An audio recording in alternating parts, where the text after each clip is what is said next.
এই ফিতনার যুগে আমরা কিভাবে হারাম থেকে বাঁচতে পারি? লাশের পাশে কোরআন পড়া ইসলামের দৃষ্টিতে কেমন?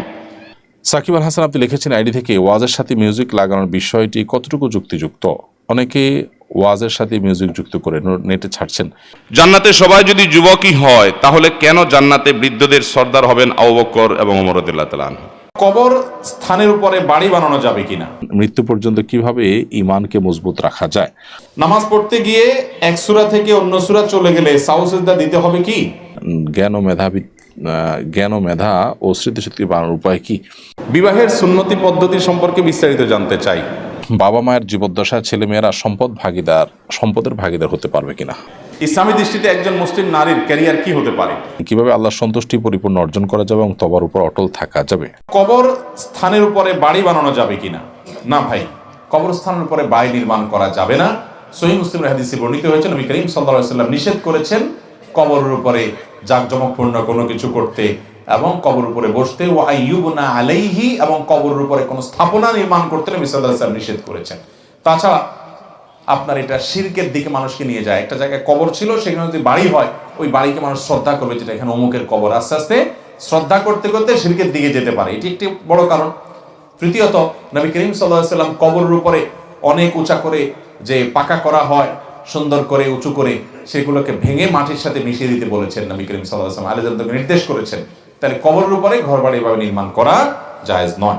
তবে যদি এমন হয় যে কোনো কবর কোনো কারণে এখানে রাস্তা করতেই হবে, বাড়ি করতেই হবে, এখন রাস্তা সম্প্রসারণ করতে হচ্ছে, না হলে মানুষের অসুবিধা হয়ে যাচ্ছে, তাহলে সেক্ষেত্রে কবরের যারা মারা গেছেন তাদের ওই ধ্বংসাবশেষ তুলে অন্য কোনো জায়গায়, অর্থাৎ অন্য একটা কবরস্থানে কবরে নিয়ে দাফন করবে, সেখানে সেটাকে মাটির নিচে পুঁতে রেখে এখানে তারা স্থাপনা নির্মাণ করতে পারে। যদি একান্ত নিরুপায় হয় তাহলে সেক্ষেত্রে এটা হতে পারে, বিশেষ করে যখন কারোর জমিনে আপনি দাফন করে ফেলছেন। যেমন এমন হতে পারে যে যেখানে দাফন করছেন অনেক দিন পরে দেখা গেল এই জমিনের অন্য দাবিদার আছে, এটা মালিক অন্যজন আছে, কিনেও নিতে পারতেছেন না, তাহলে সেক্ষেত্রে এখানে যাদের লাশ আছে তাদের ধ্বংসাবশেষ মাটির সাথে মিশে গেলে সেগুলাই আপনার একত্র করে নিয়ে কাফনে কাপড়ে মুড়িয়ে সেটা অন্য কোনো কবরে দাফন করে দিবেন। বুঝে আসছে কথা? অতএব একদম মাটির সাথে মিশে গেছে, কোনো প্রকার আপনার আলামত নাই, তাহলে সেক্ষেত্রে আপনার মানে কবরের কিছুই এখন আর নাই এবং সেখানে আপনি নিরুপায় হয়েছে নির্মাণ করতে, তাহলে সেক্ষেত্রে শর্ত সাপেক্ষে নির্মাণ করতে পারেন। কিন্তু সাধারণ অবস্থাতে চাইলেন আর কবরস্থানের পরে আপনি বাড়ি বানানো শুরু করলেন, এটা জায়েজ নাই, নিষিদ্ধ। অনেক উলামা ইকরাম এটাকে হারাম পর্যন্ত বলেছেন, তবে বেশিরভাগ উলামা এটাকে মাকরুহ বলেছেন এবং নাজায়েজ বলেছেন, জায়েজ নাই। কোরআনের একটি আয়াত আছে যে তোমরা কোরআনের আয়াতকে স্বল্প মূল্যে বিক্রি করিও না। এটার অর্থ কি? মূল্য নাকি কোরআনের সম্মানের কথা বলা হয়েছে? ভাইরা, এটা মূলত ইহুদিদের সম্পর্কে আল্লাহ তাআলা বলেছেন, ওয়ালা তাশতারু বিআয়াতি সামানান কালিলা, আমার আয়াতের বিনিময়ে সামান্য আপনার মূল্য এটা তোমরা নিও না। তার মানে সামান্য মূল্য নিও না মানে অনেক মূল্য নিও না। সামান্য মূল্য বলতে বোঝানো হয়েছে গোটা পৃথিবীতে যা আছে পুরোটাই সামান্য কোরআনের বিনিময়। অতএব এটার বিনিময় দুনিয়ার স্বার্থের বিনিময়ে আল্লাহর কোরআনকে বিক্রি করে দিও না।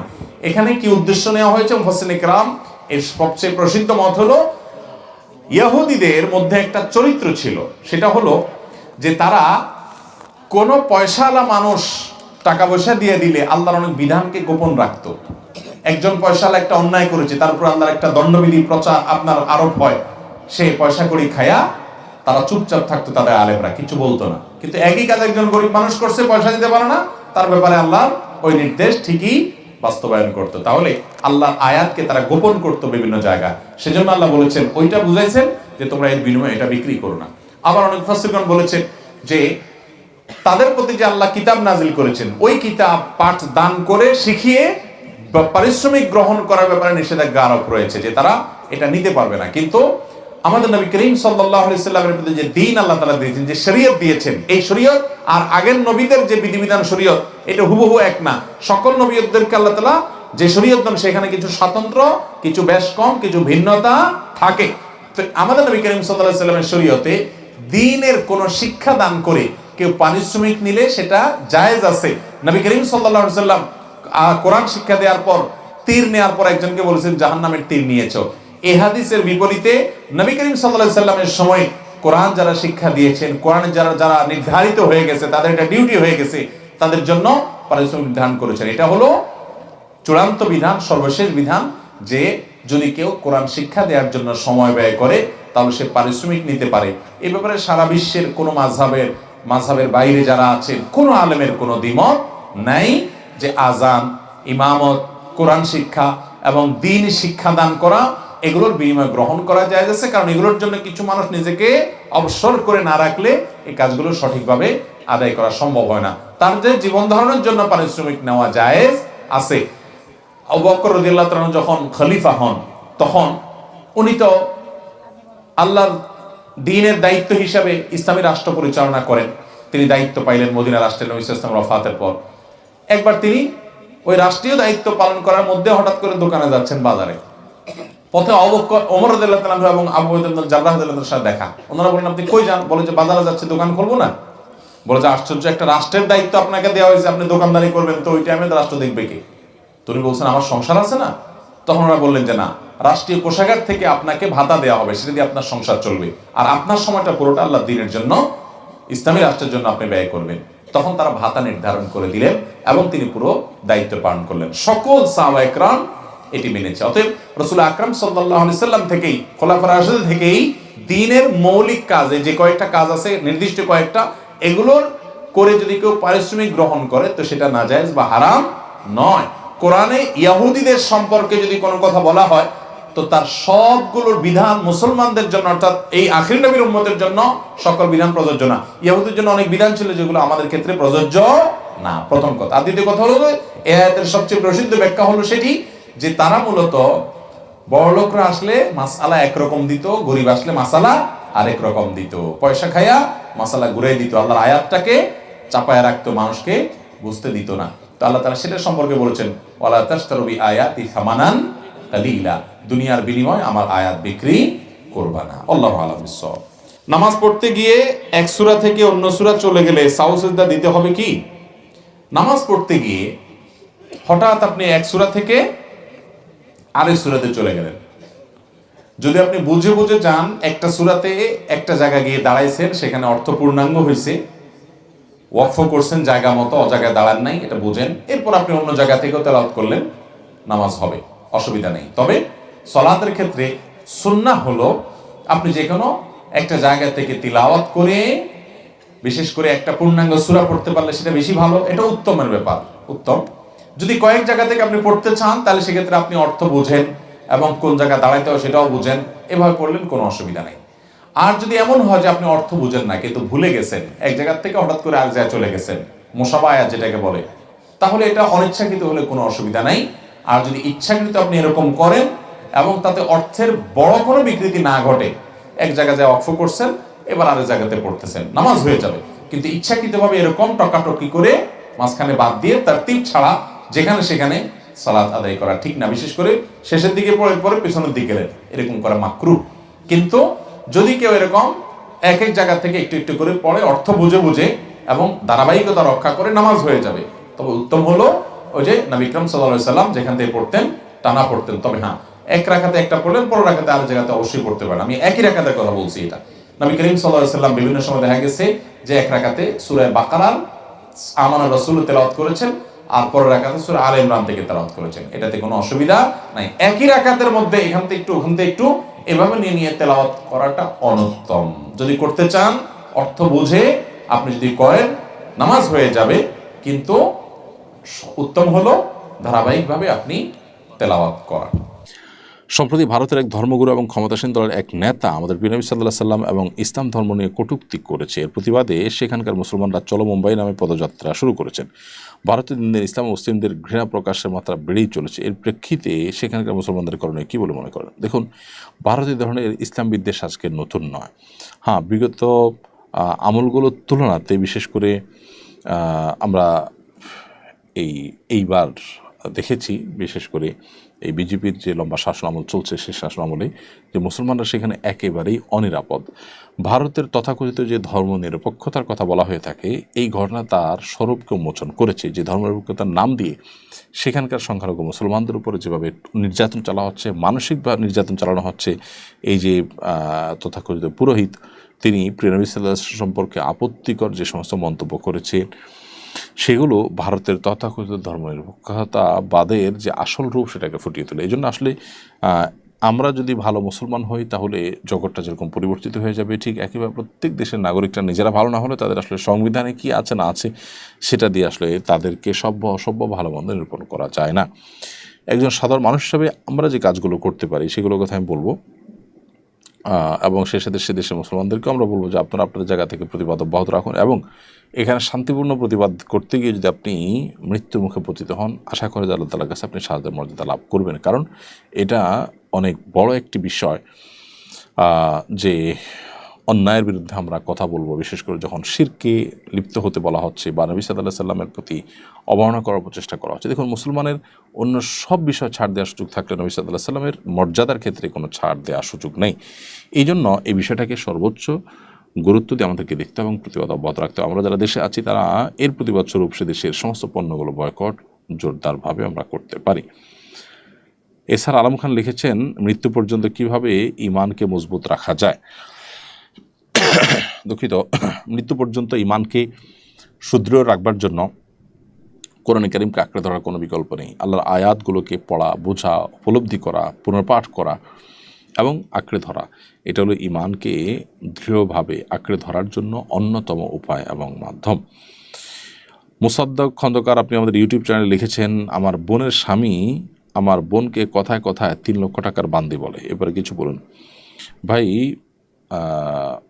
খন্দকার, আপনার বোনকে আপনার ভগ্নিপতি যে কথা বলে থাকেন এটা ছোট লোকের কথা, এবং এই কথার কারণে তিনি আল্লাহর কাছে গুনাহগার হবেন। 3 লক্ষ টাকা যদি মহর ধার্য হয়ে থাকে সেটা আপনার বোনের প্রাপ্য অধিকার। তার প্রাপ্য অধিকার নিয়ে তাকে কটাক্ষ করা বা তাকে ব্যঙ্গ করা বা তাকে ট্রল করা এটা নিচুতা ছাড়া আর কিছুই নয়।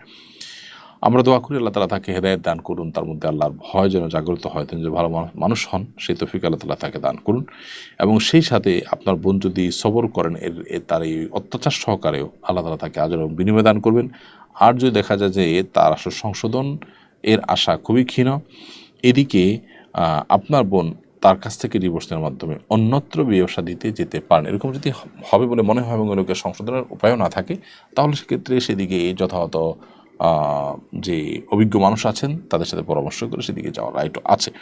বাট 3 লক্ষ টাকার বাদী বলা স্ত্রীকে, এটা গালি, এটা অন্যায়, এটা অবিচার। তিনি আল্লাহ সুবহানাহু ওয়া তাআলার কাছে কঠোর জবাবদিহিতার মুখোমুখি হতে হবে এই কারণে। অতএব আমরা আল্লাহকে ভয় করবো ইনশাআল্লাহ। বাংলাদেশে একটি বেসরকারি বিশ্ববিদ্যালয় অ্যাসোসিয়েট ডিনের রুমের নেম প্লেটের রংধনু সাইন ছিল, তাতে লেখা ছিল my door is open to everyone.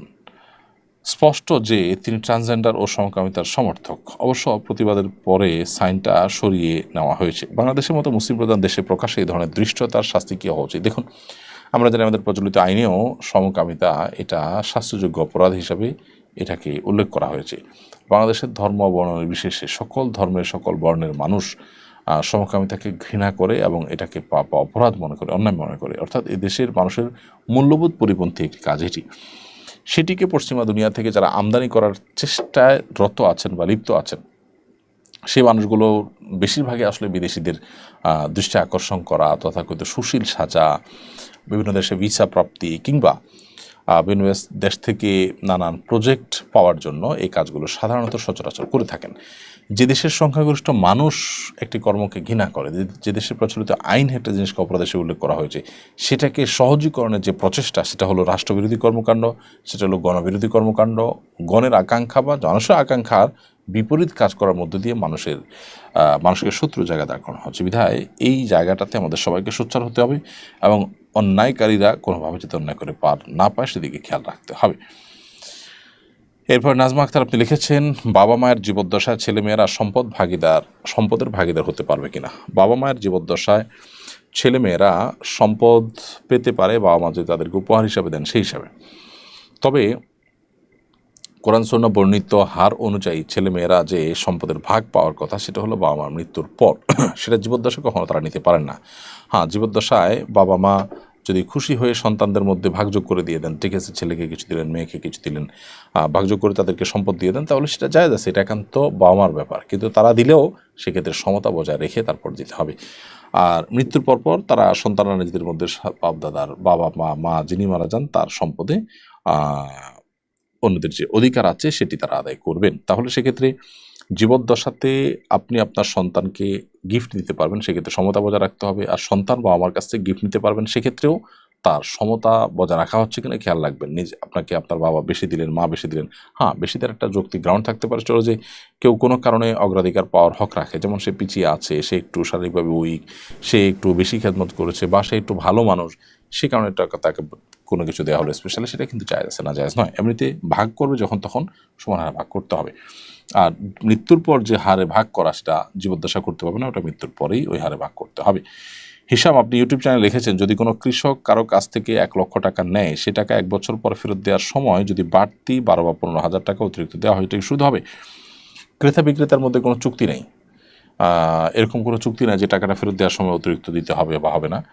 এরকম অবস্থাতে যিনি গ্রহীতা, যিনি লোনটা নিয়েছেন, তিনি নিজে খুশি হয়ে লোনটা যখন পরিশোধ করতে যাচ্ছেন, তখন নগদ কিছু টাকা যদি উপহার দেন ঋণদাতাকে, সেটাকে কর্জা হাসানা বলা হয়, সেটা নাজায়েজ নয়, এটা সুদের আওতায় পড়বে না। কারণ এখানে উভয় পক্ষের মধ্যে কোনো চুক্তি নেই এবং এটা দিতে তাকে বাধ্য করা হয়নি। তিনি সম্পূর্ণ স্বেচ্ছায় একজন মানুষকে তার ভালোবাসার নিদর্শন স্বরূপ হয়তো উপহার, উপঢৌকন ইত্যাদি দিয়েছেন।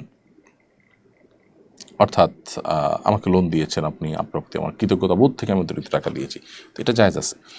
সম্প্রতি গান গেয়ে গিয়ে এক যুবককে হত্যা করা ভিডিও ভাইরাল হয়েছে। জানা গেছে ঘটনাটি চট্টগ্রামে ঘটেছে। এই ধরনের ঘটনা বেড়েই চলেছে। এই ধরনের ঘটনার পুনরাবৃত্তি রোধে কী ধরনের শাস্তি প্রয়োগ করা উচিত, এ সম্পর্কে কর্মসূচির আলোক নির্দেশনা কি? দেখুন, এটা তো রীতিমতো ফাসাদ ফিল আরদের মধ্যে পড়ে, অর্থাৎ রাহাজানি, ত্রাসের সৃষ্টি, এগুলো কিন্তু ভয়ঙ্কর অপরাধ। ইসলামের শরীয়তের দৃষ্টিকোণ থেকে অপরাধগুলোর শাস্তি সবচেয়ে নির্মমভাবে হাত এবং পা বিপরীত দিক থেকে, ডান হাত বাম পা, বাম হাত ডান পা কেটে এরপরে শুলে জড়িয়ে মৃত্যুদণ্ড কার্যকর করার কথা বলা হয়েছে এই ধরনের অপরাধীদেরকে। এই ঘটনা আমরা দেখেছি সোশ্যাল মিডিয়ার মাধ্যমে এবং পত্রপত্রিকা উঠেছে, গণমাধ্যমে আমরা দেখেছি। তো এই ধরনের ঘটনা যেন না হয়, সেজন্য দৃষ্টান্তমূলক শাস্তি হওয়া দরকার, কোরআনের শাস্তি বাস্তবায়ন হওয়া দরকার, এবং শাস্তি শুধু আইনে নয়, বাস্তবে থাকা দরকার। যদি বাস্তবায়ন হয়, তাহলে সেক্ষেত্রে দেখবেন যে এরকম অপরাধের প্রবণতা অনেক বেশি কমে গেছে।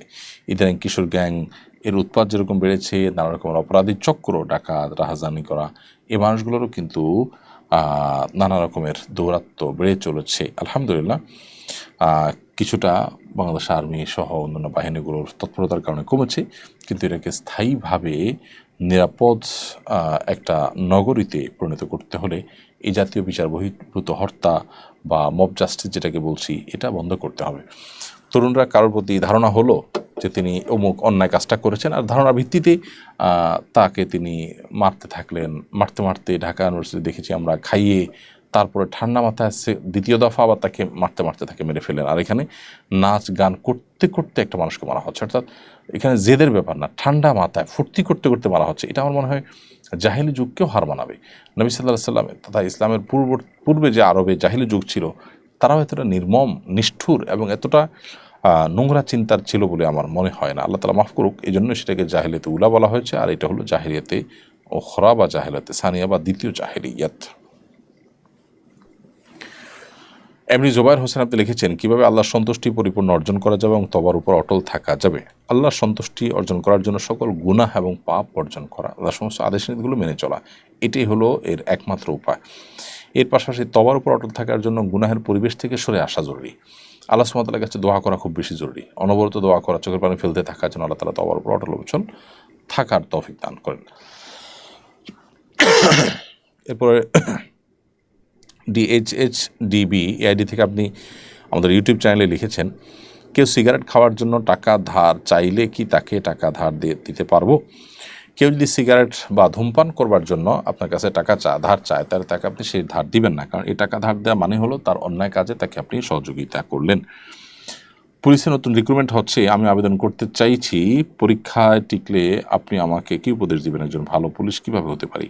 কখনও কোনো মানুষকে হয়রানি করবেন না, নিছক ধারণার উপরে ভিত্তি করে কোনো মানুষের উপরে টর্চার করানো, জুলুম করানো, এটা করবেন না। এবং আল্লাহ সুবহানাহু ওয়া তাআলাকে ভয় করবেন, মানুষের আহাজারি, আর্তনাদ এবং মানুষের মনোবেদনাকে।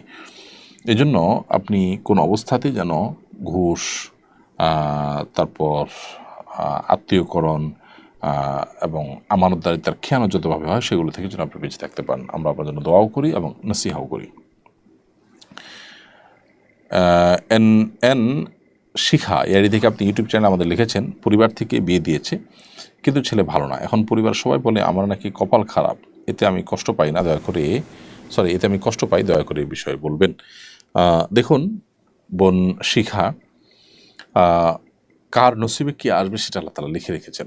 বহু ভালো মানুষের ভাগ্যে খারাপ মানুষ এসেছে, যেমন বিবি আসিয়া, তিনি জান্নাতি মানুষ, আল্লাহ নেককার বান্দি, কিন্তু তার ঘরে এসেছে ফেরাউনের মতো খারাপ মানুষ। তো কারোর খারাপ মানুষ সঙ্গে বিয়ে হলেই যে লোকটা খারাপ এরকম মনে করাটা মূর্খতা ছাড়া আর কিছুই নয়। অতএব এই মানুষগুলোকে কোরআন ও সুন্নাহর আলোকে বোঝানোর চেষ্টা করে, বিশেষ করে উম্মুল মুমিনিন খাদিজা রাদিয়াল্লাহু তাআলা আনহা,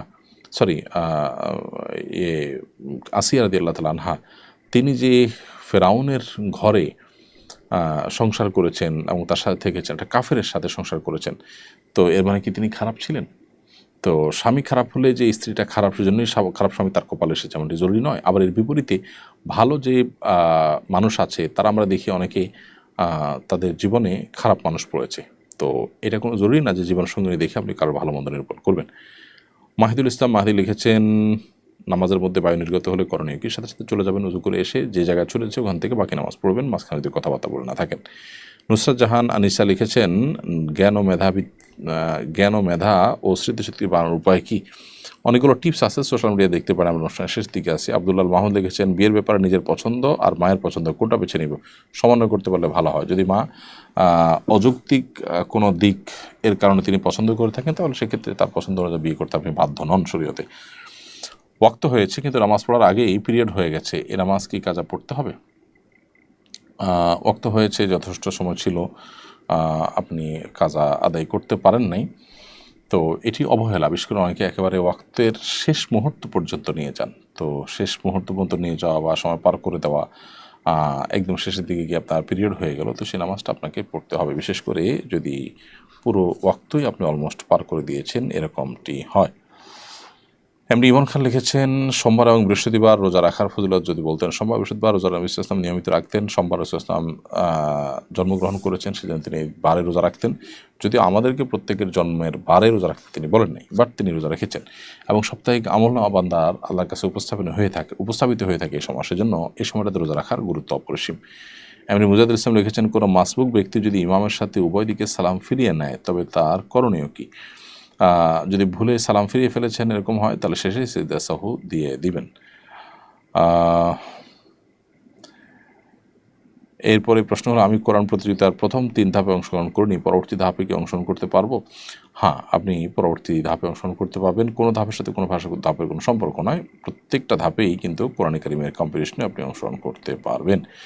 আমার সামনের দাঁতগুলো একটু বড়, এতে করে আমি কথা বলা বা হাসাহাসি করার সময় একটা অস্বস্তি অনুভব করি। এছাড়া এর কারণে আমার ঠোঁটগুলো অনেক সময় আঘাতপ্রাপ্ত হয়। এমন অবস্থায় আমি যদি দাঁতগুলো স্কেলিং করি, ছোট করে নেই, তা কতটা শরীয়তসম্মত হবে? না, হাসির বিষয় না, দরকারি প্রশ্ন। কারণ এই প্রশ্ন যিনি করেছেন উনি আয়াতটা হয়তো জানেন, সেজন্য প্রশ্ন করেছেন। আল্লাহ কোরআনে কারিমে বলেছেন, লা তাগয়িরা লিখালকিল্লাহ, আল্লাহর সৃষ্টিতে পরিবর্তন করা জায়েজ নাই। কেউ আজকাল দেখবেন, ওই যে জাপানে একটা যুবক না কয়দিন আগে বাইর হয়েছে যে সে কুকুর হয়ে গেছে অনেক টাকা খরচ করে। মানুষের কত অদ্ভুত অদ্ভুত চাওয়া হয়। কিয়ামতের আগে বহুত পাগলামি ছাগলামি দেখবেন, নবী সাল্লাল্লাহু আলাইহি ওয়াসাল্লাম বলে গেছেন বহুত পাগলামি হবে, কিন্তু এগুলো দেখে অবাক হওয়ার কিছু নাই। সায়েন্স টেকনোলজির উন্নতিতে আরো অনেক কিছু হবে। একটা সময় তো দাজ্জাল এসে নিজেকে আল্লাহ দাবি করবে, সেই সময়টাও আসবে এবং গোটা ওয়ার্ল্ডের সকল পাওয়ার একটা ব্যক্তির হাতে চলে যাবে। আস্তে আস্তে এটা কুকিত হয়ে যাচ্ছে, এটা সীমিত হয়ে আসছে, একটা ব্যক্তির কাছে চলে যাবে। এগুলো সব নবী সাল্লাল্লাহু আলাইহি ওয়াসাল্লাম বলে গেছেন। বিধায় অবাক হওয়ার কিছু নেই। দলে দলে মানুষ বেঈমান হয়ে যাবে, মুসলমানের সন্তান ইসলামের পাশে সন্দিহান হয়ে যাবে, কারণ এই সমস্ত চাকচিক্য দেখে। যাই হোক, তো আজকাল যেহেতু অনেক কিছুই করা যায়, এই জন্য আল্লাহ সৃষ্টিতে ব্যাপক পরিবর্তন করার একটা প্রবণতা আছে, এটা জায়েজ নেই। কিন্তু কারো দাঁত উঁচা আছে, তিনি দাঁতটাকে ট্রিটমেন্টের মাধ্যমে এটাকে সমান করলেন, কোনো অসুবিধা নেই। এটা তো তার একটা ত্রুটি, একটা অসুবিধা, এটা ট্রিটমেন্ট, চিকিৎসার অংশ। আর চিকিৎসার ব্যাপারে নবী সাল্লাল্লাহু আলাইহি ওয়াসাল্লাম বলেছেন, তোমরা চিকিৎসা গ্রহণ করো, নির্দেশ করেছেন তিনি, চিকিৎসা গ্রহণ করতে হবে। আপনি অসুস্থ থাকতে ইসলাম বলে নাই আপনাকে, সুস্থ থাকবেন, সেজন্য আপনি সুস্থতার অংশ হিসাবে দাঁত কেটে বা যেভাবে হোক অপারেশন করে আপনি যদি সমান করতে পারেন, এটা প্রশংসনীয়, এটা নিন্দনীয় কিছু নয়। শুধু দাঁত কেন, অন্য অনেক ক্ষেত্রে হতে পারে। কারো ধরেন আঙ্গুল আছে 6টা হাতে, একটা অতিরিক্ত আঙ্গুল আছে, একটা মানুষের 6টা আঙ্গুল তো হয় না নর্মালি, কিন্তু তার আঙ্গুলের কারণে অসুবিধা আছে, তিনি অপারেশন করে এটাকে সমান করলেন, কোনো অসুবিধা নেই। একজন মানুষ তিনি পুরুষ, কিন্তু তার ভিতরে মেয়েলি দিক আছে, জিনগতভাবে তিনি পুরুষ, এটা প্রমাণিত, বাট মেয়েলি কিছু স্বভাব আছে। ট্রিটমেন্টের মাধ্যমে এটা যদি সুস্থ করে তোলা যায়, জায়েজ আছে, বরং এটা প্রশংসনীয়। অতএব দাঁতের ক্ষেত্রে যদি কারো এরকম হয়, অনেকের উঁচা দাঁত থাকে এবং এর কারণে অসুবিধা তৈরি হয়, দৃষ্টিকটু হয়, উনি এটা ট্রিটমেন্ট করে সমান করতে কোনো অসুবিধা নাই। লাশের পাশে কোরআন পড়া ইসলামের দৃষ্টিতে কেমন? ভাইরা আমার, মৃত মানুষের লাশের পাশে কোরআন পড়ার কোনো নির্দেশ কোরআন হাদিসে কোথাও নাই, কিন্তু আমার দেশে সব জায়গায় আছে। আপনাদের এলাকায় আছে? আচ্ছা, কোরআন কি জীবিত মানুষের জন্য না মরা মানুষের জন্য?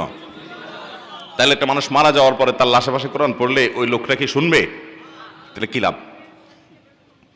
লাশ দুনিয়া থেকে তার মৃত্যুর সঙ্গে সঙ্গে তাকে দাফন কাফন দিয়ে জানাজা পড়িয়ে সসম্মানে তাকে কবরস্থ করতে হবে, আর তার জন্য দোয়া করতে হবে। কিন্তু লাশকে ঘিরে কোরআন নিয়ে বসে কোরআন তেলাওয়াত করতে হবে, এরকম কোন নির্দেশ কোরআন হাদিসে কোথাও আসেনি। বিশেষ করে কোরআন শোনাবেন কাকে? আপনি কোরআন শোনাবেন জীবিত মানুষকে, তিনি শুনলে সওয়াব পাবেন, আমল করবেন, জানতে পারবেন, কোরআন সম্পর্কে ধারণা হবে, সেই জায়গা থেকে আপনি জীবিত মানুষকে কোরআন শোনাবেন। মৃত মানুষকে কোরআন শোনানোর কোনো নির্দেশ কোরআন হাদিসে নাই। তাদের জন্য আল্লাহর কাছে দোয়া করবেন, ইস্তেগফার করবেন, ইসালে সওয়াব করবেন কোরআন সুন্নাহর পদ্ধতি অনুসারে। এর বাইরে লাশ ঘিরে গোল হয়ে কোরআন তেলাওয়াত করার কোনো নির্দেশ নেই। আমাদের দেশে তেলাওয়াত তো করে করে মাদ্রাসা ছেলেদেরকে ভাড়া এনে তারপরে কোরআন তেলাওয়াত করায়, আছে না নাই? না ভাই, এটা করা যাবে না। আবার এটার জন্য পারিশ্রমিকও দেয়, এই পারিশ্রমিক দেওয়াও না জায়েজ, নেওয়াও না জায়েজ। বুঝতে পারছেন? হুজুর, আপনারা বলবেন হুজুরদের পেটে লাথি মারেন কেন ভাই? না ভাই, সারা দুনিয়াতে কোনো আলেম এটাকে অনুমোদন করেন নাই। মৃত ব্যক্তির জন্য কোরআন তেলাওয়াত করে টাকা নেওয়া এবং দেওয়া, এটাকে জায়েজ বা এলাও পৃথিবীর কোনো আলেম করেন নাই। সমস্ত ওলামা ইকরাম না জায়েজ বলেছেন, কিন্তু আমরা অনেকেই এটা করি। আপনি আপনার মা বাবার জন্য দোয়া করবেন এবং অন্যদের কাছে দোয়া চাইবেন, কিন্তু টাকা দিয়ে মৃত ব্যক্তির জন্য কোনো কিছু করানো জায়েজ নাই। হ্যাঁ, আপনি গরিবদেরকে টাকা দিতে পারেন বা আলেমরা এমনি গরিব, তাদেরকে দান করতে পারেন, কিন্তু ওই যে কোরআন তেলাওয়াত পড়ায় বিনিময় দিবেন, সেটা জায়েজ নাই। স্বামীর মৃত্যুর পর ইদ্যত ও তালাকের মধ্যে পার্থক্য কি? তালাকের ইদ্যত কিভাবে পালন করতে হয়? ইদ্যত বলা হয় গণনা করাকে, এটা শাব্দিক অর্থ হলো গণনা করা। আর ইসলামী পরিভাষায় ইদ্যত বলা হয় কারোর স্বামীর সাথে কোনো মহিলার বিচ্ছেদ হয়ে গেলে কিংবা স্বামী মারা গেলে স্ত্রী যে পিরিয়ডটা বিবাহ শাদী করা থেকে নিজেকে বিরত রাখতে হয়, এই মৌলিকভাবে এই কাজ এবং আনুষঙ্গিক কিছু কাজ করাটাকে ইদ্যত বলা হয়। এই ইদ্যতটা স্বামী স্ত্রীর মধ্যে বিচ্ছেদ হয়ে গেলে স্ত্রীর 3টা মাসিক পর্যন্ত ইদ্যত পালন করতে হয়, অর্থাৎ কারোর সাথে বিবাহ বন্ধনে আবদ্ধ হতে পারেন না, এরপরে তিনি বিবাহ বন্ধনে আবদ্ধ হতে পারেন। আর যদি কারোর গর্ভবতী থাকেন, ওই অবস্থায় হয়, তাহলে সেক্ষেত্রে গর্ভ খালাস হওয়ার আগ পর্যন্ত, সন্তান প্রসবের আগ পর্যন্ত তিনি বিয়ে শাদীতে আবদ্ধ হতে পারেন না। এবং যদি কারোর মাসিক বন্ধ হয়ে যায়, তাহলে তিনি 3 মাস অর্থাৎ 90 দিন তিনি বিবাহ বন্ধনে আবদ্ধ হবেন না, তারপর অন্যত্র বিয়ে বন্ধনে আবদ্ধ হতে পারেন। কেন? কারণটা কি? এর কারণ হলো পুরুষকে তো ইদ্যত পালন করতে হয় না, মহিলায় কেন করতে হয়? কারণ মহিলার গর্ভে এই ভদ্রলোক যিনি, যার সাথে বিচ্ছেদ হয়ে গেল, তার কোনো সন্তান আছে কিনা, যদি আজকাল মেডিকেল চেকআপের মাধ্যমে জানা যায়। ইসলাম তো সর্বজনীন, সর্বকালীন, সব যুগের জন্য প্রযোজ্য। যেখানে এটা নাই সে কি করবে? তো এর বাইরে চেকআপে অনেক সময় ত্রুটি হতে পারে। এই জন্য শরীয়ত এই পিরিয়ডটা দিয়েছে যে এই পিরিয়ডটা পর্যন্ত, এটা একমাত্র কারণ, এটা একটা কারণ। আল্লাহর নির্দেশে আরো বহু রহস্য আছে, থাকতে পারে, আমরা কয়টা জানি। তো এই টাইমটা তিনি অন্যত্র বিবাহ বন্ধনে আবদ্ধ হবেন না। এটা হলো বিবাহ পরবর্তী তালাকপ্রাপ্তা নারীর ইদ্যত, 3 মাস বা 3টা মাসিক। 3টা মাসিক, মাসিক বন্ধ হয়ে গেলে, মাসিক না থাকলে সেক্ষেত্রে মাস হিসাবে করবেন, 90 দিন তিনি ইদ্যত পালন করবেন, অর্থাৎ বিবাহ থেকে বিরত থাকবেন, এরপরে তিনি বিবাহ বন্ধনে আবদ্ধ হবেন অন্যত্র। এক। আর যদি স্বামী মারা যায়, তাহলে 4 মাস 10 দিন পর্যন্ত তিনি ইদ্যত পালন করবেন। এই সময় তিনি কারোর সাথে বিবাহ বন্ধনে আবদ্ধ হতে পারবেন না, বিবাহের প্রস্তাবও দিবেন না, এবং এই সময়টাতে তিনি স্বামীর সংসার, যেখানে মারা গেছেন স্বামী, সেই জায়গাতে অথবা নির্দিষ্ট যেখানে তার জন্য থাকা সেফ, এরকম জায়গাতে তিনি নিজেকে অবস্থান করে রাখবেন। তিনি একান্ত প্রয়োজন ছাড়া ডাক্তার দেখানোর জন্য বের হতে পারেন, একান্ত প্রয়োজন ছাড়া তিনি বাইরে যাবেন। এটা শোক পালনের অংশ হিসাবে, নট অনলি ইদ্যত পালন, এটা শোক পালনের অংশ হিসাবে। তাহলে দুটার মধ্যে পার্থক্য হলো বিচ্ছেদের পর 3টা মাসিক অথবা 3 মাস, আর স্বামী মারা গেলে 4 মাস 10 দিন। স্বামী মারা গেলে তখন নিজেকে শোক পালনের অংশ হিসাবে একটা জায়গায় তিনি আবদ্ধ করেন, বা আবদ্ধ করা মানে এই না যে ঘরতে বেরোতে পারবে না, মানে একটা ঠিকানার মধ্যে থাকবেন, বাইরে যাওয়া করবেন না একান্ত প্রয়োজন ছাড়া। আর তালাকপ্রাপ্ত হলে সেক্ষেত্রে সবই করতে পারবে, শুধু বিবাহ বন্ধনে আবদ্ধ হবেন না, বাইরে তিনি যেতে পারবেন। এই হলো পার্থক্য। জান্নাতে সবাই যদি যুবকই হয়, তাহলে কেন জান্নাতে বৃদ্ধদের সর্দার হবেন আবু বকর এবং ওমর রাদিয়াল্লাহু তাআলা আনহু? ভাই, যুবক সবাই হবে এর মানে হলো অবয়ব সবার যুবক হবে, যুবকদের সকল ফ্যাসিলিটিস পাবে এবং যুবক হবে আকারে, কিন্তু এই লোকটা অরিজিন যুবক নয়, যুবক হিসেবে সে মৃত্যুবরণ করে নাই, সিনিয়র হিসেবে মৃত্যুবরণ করেছে। যেমন ফাতেমা রাদিয়াল্লাহু তাআলা আনহা, তিনি জান্নাতে নারীদের সর্দার হবেন, হাসান হুসাইন জান্নাতে যুবকদের নেতৃত্ব দিবেন। তার মানে অন্য যারা আছেন তাদের মৃত্যু হয়েছে যে বয়সে, সে বয়সের মানুষগুলো নেতৃত্ব দিবেন। ওইটা দুনিয়ার দৃষ্টিকোণ থেকে, তিনি যে মারা গেছেন যে বয়সে সেটার দৃষ্টিকোণ থেকে তাকে ওই গ্রুপের লিডার বলা হয়েছে। বাট জান্নাতে কোনো বৃদ্ধ থাকবে না, সবাই সমবয়স্ক হবে। এরপরে প্রশ্ন হলো, জাতীয় মসজিদে এখন নিয়মিত খতিব নেই, খতিবের শূন্য পদে কেমন আলেম কামনা করেন? জাতীয় মসজিদের খতিব হিসাবে এমন একজন আলেম আসা উচিত যিনি বাচ্চাকালের ইতিহাসের সবচেয়ে শ্রেষ্ঠতম খতিব হযরত মাওলানা ওবায়দুল হক সাহেব রাহিমাহুল্লাহর ভূমিকা অবতীর্ণ হতে পারবেন। ওবায়দুল হক সাহেব রাহিমাহুল্লাহকে আমি দেখেছি, আমার বয়স অনেক কম ছিল তখন, এবং তার বেশ কিছু কার্যক্রম আমার দেখার সুযোগ হয়েছে। আমি কর্মজীবনে শেষ করে যখন প্রবেশ করেছি তখনও তিনি কিছুদিন বেঁচে ছিলেন। খতিব ওবায়দুল হক সাহেব রাহিমাহুল্লাহর সবচেয়ে বড় যে বৈশিষ্ট্য ছিল তা হলো তিনি এদেশে বিবাদমান যতগুলো ইসলামিক ঘরানা আছে তাদের সবাইকে তিনি আগলে রাখার চেষ্টা করতেন বা সবাইকে সাথে নিয়ে চলার চেষ্টা করতেন। তো তার যে এই বৈশিষ্ট্য ছিল, এই বৈশিষ্ট্যটার কারণে মুসলমানদের মধ্যে সেরকম দলাদলি, অর্থাৎ যতগুলো দল আছে সেটা আরও ভয়াবহ রূপ পরিগ্রহ করার কথা ছিল, এরকম কোনো কিছু তার জীবদ্দশা অন্তত হয়নি, বরং অনেকগুলো ঐক্যের প্রচেষ্টা হয়েছে তার জীবদ্দশাতে। অতএব বিভিন্ন ঘরানার মানুষদেরকে আপন করতে পারেন, ধারণ করতে পারেন, ভ্রাতৃত্ব বোধ যেন থাকে সবার প্রতি, উদারতা যেন থাকে, এরকম একজন মানুষ বায়তুল খতিব হওয়া উচিত। সেই সাথে অবশ্যই তার বেসিক যোগ্যতা হিসাবে কোরআন হাদিসের গভীর জ্ঞান তার থাকতে হবে, গভীর ধারণা তার থাকতে হবে। এক্ষেত্রে কোনো বয়স্ক বৃদ্ধ মানুষই হতে হবে নট নেসেসারি, যোগ্য উপযুক্ত এবং ব্যক্তিত্ব সম্পন্ন একজন মানুষ হওয়া উচিত। ইসলামকে মিডিয়া এবং অন্যান্য ক্ষেত্রে চমৎকারভাবে উপস্থাপন করার মতো দক্ষতা থাকা দরকার। এই বিষয়গুলো যদি লক্ষ্য করা হয় তাহলে আশা করা যায় জাতীয় মসজিদে জাতির যে আকাঙ্ক্ষার প্রতিফলন হয় সেরকম একজন খতিব পাওয়া যাবে। আল্লাহ তাআলা আমাদেরকে সেরকম খতিব পাওয়ার তৌফিক দান করুন।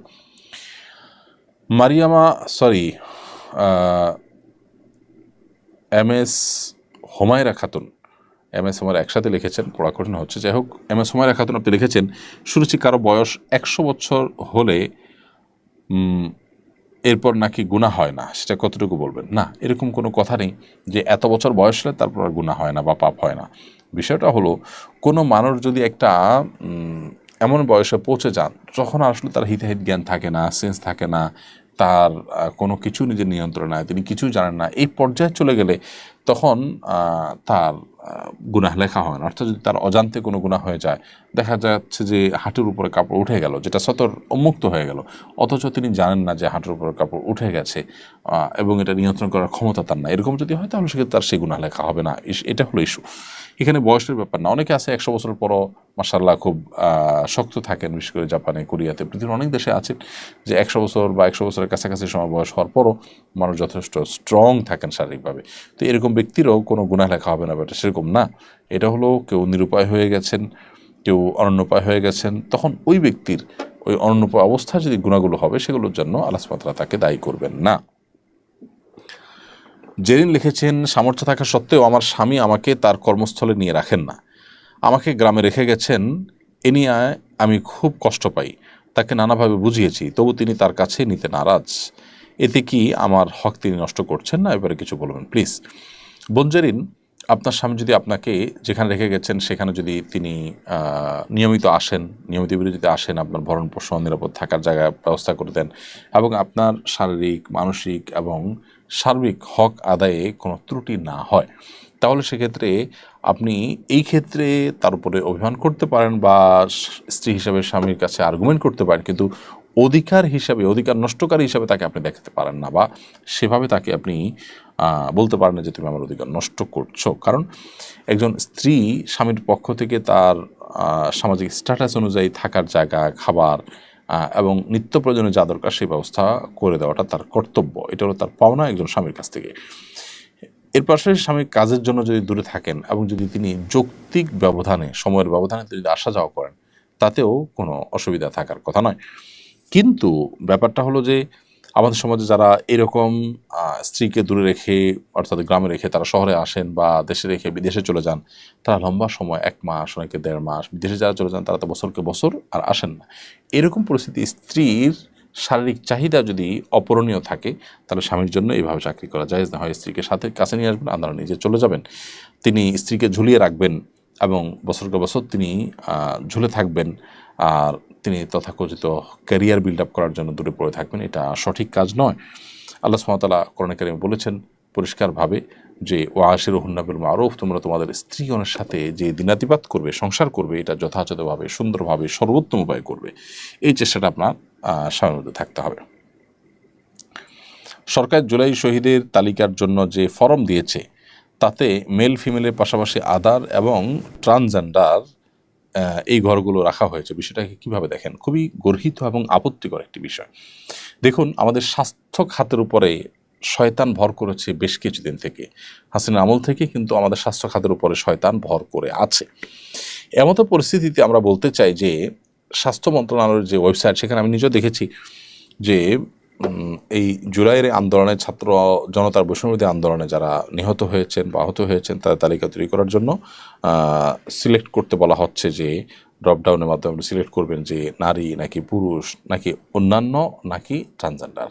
এখানে ট্রান্সজেন্ডার মানে যে সমকামী বা ট্রান্সজেন্ডার বলতে যে আসলে সমকামিতাদেরকে সমকামকে বোঝানো হয়, সেটি আমরা এর আগে বিভিন্ন সময় ব্যাখ্যা করেছি যে একজন পুরুষ তিনি যখন তথাকথিত নিজেকে নারী ঘোষণা করেন এবং তখন খুব স্বাভাবিকভাবে যেহেতু নিজেকে নারী ঘোষণা করছেন, একজন পুরুষের সাথে বিয়ে করেন বসেন, অথচ তিনি অরিজিন তার পুরুষ, তাহলে আরেকজন পুরুষের সাথে বিবাহ করার মাধ্যমে তিনি কিন্তু সমকামিতা লিপ্ত হলেন। তো এই কারণে ট্রান্সজেন্ডার এই ভাবনাটা বা এই আইডিয়াটা এটা আমাদের সমাজে কোনোভাবে আমদানি করা যাবে না। আলহামদুলিল্লাহ, এর আগে ওলামায়ে কেরামের সর্বসম্মত সিদ্ধান্ত এবং ওলামায়ে কেরামের ঐকান্তিক প্রচেষ্টার মাধ্যমে পাঠ্যপুস্তক থেকে বিগত রেজিমের মতো এরকম ফ্যাসিস্ট গভর্নমেন্টও কিন্তু সেটিকে সরাতে বাধ্য হয়েছে। অতএব বর্তমান গভর্নমেন্টের স্বাস্থ্য মন্ত্রণালয়ে যে ওয়েবসাইট করা হয়েছে সেখানে আহত নিহত তালিকা সংগ্রহ করতে গিয়ে ট্রান্সজেন্ডার রাখা হয়েছে, বাদ দেওয়া উচিত। আদার্সের মধ্যে যদি কেউ অন্যান্য কিছু থেকে থাকেন, অর্থাৎ ধরা যাক কেউ তৃতীয় লিঙ্গের আছেন বা হিজড়া আছেন, তাদেরকে এর মধ্যে ঢুকানো যায়, তাহলে সেক্ষেত্রে ট্রান্সজেন্ডার আলাদা করে বলার যুক্তি কী? এবং এই ঘটনায় হতাহত মানুষদেরকে বিভিন্ন হসপিটালে যে দেখার সুযোগ আমার হয়েছে, আমরা অনেকে সোশ্যাল মিডিয়াতে অনেক তালিকা দেখেছি। তো সেখানে কোনো ট্রান্সজেন্ডার তো দূরের কথা, অন্য ধর্মাবলম্বীর মৃত্যুর ঘটনা খুব বেশি একটা বাচ্চা মেয়ে ছাড়া, আর মানে অ্যাক্সিডেন্টে যে বাচ্চা মেয়ের উপর গুলি রাখছে এবং সে মারা গেছে, সেই বাচ্চা মেয়ে ছাড়া আর অন্য ধর্মাবলম্বীদের কথা আমরা অন্তত শুনতে পাই না। যদি ধর্ম অনুসরণ করেও সেক্ষেত্রে ট্রান্সজেন্ডার তার মধ্যে কত পার্সেন্ট, আদৌ কি 1% হওয়ার সম্ভাবনা আছে? তাহলে এইটাকে এখানে আলাদা করে ড্রপডাউন দেওয়ার মানে হলো এটা মার্কেটিং করা। এইটার সাথে যারা জড়িত আছে নিশ্চয়ই তারা বাহির থেকে টাকা খেয়েছে, তাদের বিরুদ্ধে কঠোর ব্যবস্থা গ্রহণ করা দরকার। সাকিব আল হাসান, আপনি লিখেছেন আইডি থেকে, ওয়াজের সাথে মিউজিক লাগানোর বিষয়টি কতটুকু যুক্তিযুক্ত? অনেকে ওয়াজের সাথে মিউজিক যুক্ত করে নেটে ছাড়ছেন। ওয়াজের সাথে মিউজিক যুক্ত করার বিষয়টা হলো খাবারের সাথে বিষ মেশানোর মতো। খাবার এটা আমাদের শক্তি যোগান দেয়, আমাদের নানান উপকার আসে, কিন্তু তার সাথে যখন বিষ মেশানো হয় তখন সেই খাবার আর আমার উপকার বয়ে আনা বরং আমার ক্ষতি বয়ে আনে। ঠিক একইভাবে ওয়াজে কোনো সময় কোরআন কারীমের তেলাওয়াতে পর্যন্ত অনেকে মিউজিক লাগান, নাউজুবিল্লাহ। তো এই মিউজিকের ব্যবহার যে হারাম সেটি বোঝার জন্য পণ্ডিত হওয়ার প্রয়োজন নেই। সূরা লোকমানের শুরুর দিকে আল্লাহ রাব্বুল আলামিন সম্পর্কে আলোকপাত করেছেন এবং বিভিন্ন তাফসীরগণ সাহাবায়ে কেরাম সেগুলোর ব্যাখ্যা করেছেন যে এখানে মিউজিককে বোঝার উদ্দেশ্য হয়েছে, অর্থাৎ এটি কোরআন কারীমের আয়াতের আলোকে হারাম। এর বাইরে নবী সাল্লাল্লাহু আলাইহি ওয়াসাল্লাম হাদিসে রয়েছে যে এটি শয়তান এর কাজ এবং শয়তান মানুষের মধ্যে শয়তানের সৃষ্টি করে, তার প্রভাবকে বিস্তার করে যেসব বিষয়গুলোর মাধ্যমে, তার ভিতরে একটা হলো এই মিউজিক। এই কারণে দেখবেন যে যত শয়তানি কর্মকাণ্ড আছে, বিশেষ করে আপনার শয়তানকে যারা পুজো করে তাদের অন্যতম একটা বড় রিচুয়াল হলো এই মিউজিক। বিধায় একজন মুসলমান মিউজিক থেকে নিজেকে বাঁচিয়ে রাখবেন। সেটা ওয়াজ ইসলামের নামেও যদি করেন সেটাও কিন্তু হারাম হিসাবেই বিবেচিত হবে। স্পেশাল অ্যাক্টিভিটিস এআইডি থেকে ইউটিউব চ্যানেলে আপনি লিখেছেন, আমি একজন আয়কর আইনজীবী, করদাতার আয়কর রিটার্ন তৈরি করে দেওয়ার বিনিময়ে কিছু অর্থ পাই, এর উপার্জন হালাল হবে কিনা? দেখুন, করদাতা আপনাকে টাকা দিয়েছেন কেন, তার ফাইলটা আপনি সাবমিট করবেন। আপনি সাবমিট করেছেন, সেখানে যদি কোনো প্রকার অন্যায় না করে থাকেন, মিথ্যাচার না করে থাকেন, কোনো প্রকার প্রতারণা আশ্রয় না করে থাকেন, তাহলে সেক্ষেত্রে সেটা আপনার জন্য জায়েজ। এবং এটার বিনিময়ে আপনি তাকে যে সার্ভিস দিচ্ছেন, বুদ্ধি পরামর্শ দিচ্ছেন, কাগজপত্র রেডি করে দিচ্ছেন, এর বিনিময়ে গ্রহণ করা আপনার জন্য সম্পূর্ণ হালাল হবে। বিবাহের সুন্নতি পদ্ধতি সম্পর্কে বিস্তারিত জানতে চাই। বিয়ে নিয়ে এত প্রশ্ন, মরণ নিয়ে তো এত প্রশ্ন বেশি দেখে না যায় না, বেশিরভাগ যুবক, সেজন্য মৃত্যুর চাইতে বিয়েটাই বেশি চোখের সামনে ভাসে না। যাই হোক, বিবাহের সুন্নত পদ্ধতি নিয়ে আলোচনা করতে গেলে তো অনেক দীর্ঘ আলোচনা করতে হবে, সে সুযোগ নাই। আমরা সংক্ষেপে শুধু কয়েকটা পয়েন্ট বলতেছি। নাম্বার 1, বিয়ের ক্ষেত্রে সর্বপ্রথম যে বিষয়টি দেখতে হবে তা হলো পাত্র পাত্রী উভয় পক্ষ দিনদারিতাকে সব কিছুর উপর অগ্রাধিকার দিয়ে আগানোর চেষ্টা করবে, ধার্মিকতাকে। দেখুন, ধার্মিকতা মানেই দাড়ি টুপি না, ধার্মিকতা মানে বোরকা না, শুধু এগুলো ধার্মিকতার এক একটা পার্ট মাত্র। আসল ধার্মিকতা হলো সে আসলে আল্লাহর কাছে নিজেকে সারেন্ডার করছে কিনা, সে কোরআন হাদিসের সামনে নিজেকে সমর্পণ করছে কিনা। যে কোরআন হাদিসের নির্দেশ আসছে সে থেমে গেছে। ও যে কদিন আগে কেওয়াজ উঠছে না, নারী কিসে আটকা, পুরুষে কিসে আটকা। দেখতে হবে এই পাত্র, এই পাত্রী কোথায় গায়ে থামে, কিসে আটকে। যদি দেখেন যে সে আল্লাহ এবং তার রাসূল সাল্লাল্লাহু আলাইহি সাল্লামের কথা শোনার পর আটকে যায়, বাস আমার আর কিছু নাই, সে অনেক তেড়ামি করতেছে, আপনি আল্লাহর ভয় দেখা দিয়েছেন, সাথে সাথে থেমে গেছে। সে একটা হাদিস পেয়ে গেছে, তার তেড়ামির বিপরীতে সে সাথে সাথে সরি বলে ফেলছে। তাহলে এই হলো দিনদারিতা, যে ভেতর থেকে আল্লাহর কাছে কি করা, নিজেকে সমর্পণ করে দেওয়া। এইরকম মানুষ যদি জীবনে পান তো এটা আপনার জীবনে বিরাট বড় একটা সম্পদ। এখন এটা কিভাবে বুঝবেন, এটা বোঝার জন্য তার পুরো লাইফস্টাইলটা দেখতে হয়, যে সে হালাল হারাম কতটা মেনটেন করে, তার রাগ, তার গোস্বা, তার ক্রোধ, তার জেদ, তার ভালোবাসা, তার বিদ্বেষ, তার শত্রুতা, তার দান না করা, তার বন্ধুত্ব, সব কিছু সে নিয়ন্ত্রণ করে কোরআন হাদিসের কষ্টি পাথর দিয়ে করে কিনা। যদি করে আলহামদুলিল্লাহ, সে কোরআন হাদিসের নিজেকে সমর্পণ করেছে। এই হলো প্রকৃত দিনদারি। তাহলে এটা দেখে বিয়ে করতে হবে, এটা হলো প্রথম দিক। আপনি রূপ লাবণ্য অন্য কিছু দেখেন না দেখেন, কিন্তু ওইটা মূলে দেখবেন। পাশাপাশি এবার রূপ লাবণ্য দেখেন, অন্য জিনিস দেখেন, ঠিক আছে, অনেক সময় ম্যাচ করবে কিনা, ফ্যামিলিগত বন্ডিং হবে কিনা, আঞ্চলিকতা, অন্যান্য দিকও দেখতে হয়, সেগুলো দেখেন। কিন্তু মূল বিষয় দেখবেন কি, দিনদারিতা, ধার্মিকতা আছে কি নেই। এই ধার্মিকতা বুঝতে গিয়ে অনেক সময় অসুবিধা হয়। অনেক দিন মেয়ে ছেলে নামাজ পড়ে, দাড়ি রাখে, হ্যাঁ, টুপি একটা দিছে, জুব্বা পরে, মনে করছে দিনদার, তলে তলে যায় দেখে যে চরিত্রহীন। আবার মেয়েরে বোরকা পরা দেখছেন, মাদ্রাসা পড়ুয়া দেখছেন, এরপর দেখলেন যে দুইটার সাথে সম্পর্ক, অথবা দিনের ধারে কাছে নেই। তো এই জন্য প্রকৃত দিনদারি কি, এটা বোঝার চেষ্টা করা, ভেতর থেকে সে আসলে দিন কি কতটা গ্রহণ করেছে, এটা দেখা দরকার। এক। দ্বিতীয়ত হলো আদর্শ সুন্নাহসম্মত বিয়েতে মহর হবে সহনীয় পর্যায়ের। মেয়ে পক্ষ জুলুমের মহর ধরবে না, সহনীয় পর্যায়ে মহর ধরবে। যে মহরটা ছেলে দিতে পারে, যৌক্তিক, 10 লাখ 20 লাখ ধরলেও ছেলেরে আপনার মুড়ির মতো ভাজলেও 10,000 বাইর হবে না। তাহলে কী লাভ হবে? মহর ধরবেন সহনীয় এবং যৌক্তিক, যেটা ছেলে দিতে পারে। দিতে পারবে না অযৌক্তিক মহর ধরে বসে থাকবেন, এটা হবে না, এটা সুন্নাহসম্মত না। নবী সাল্লাল্লাহু আলাইহি ওয়াসাল্লামের বহু হাদিস আছে এই প্রসঙ্গে, সাহাবায়ে কেরাম থেকে অনেক হাদিস বর্ণিত আছে। ইন্না আযমান নিকাহে বারাকা আইসারুহা মাউনা, যে বিয়ের খরচ কম হয়, মহরের পরিমাণ সহনীয় হয়, সহনীয়, কম বলতে সহনীয়, কম না, সহনীয়, সে বিয়ে বরকতময় বেশি হয়। এই জন্য আজকাল দেখবেন যে মহরের ফিগার বিশাল বড় বড়, কিন্তু বিয়ে টিকে না, তাই না? মানে মনে করে যে বেশি মহর ধরলে বিয়ে টিকবে, আরও টিকে কম বরং।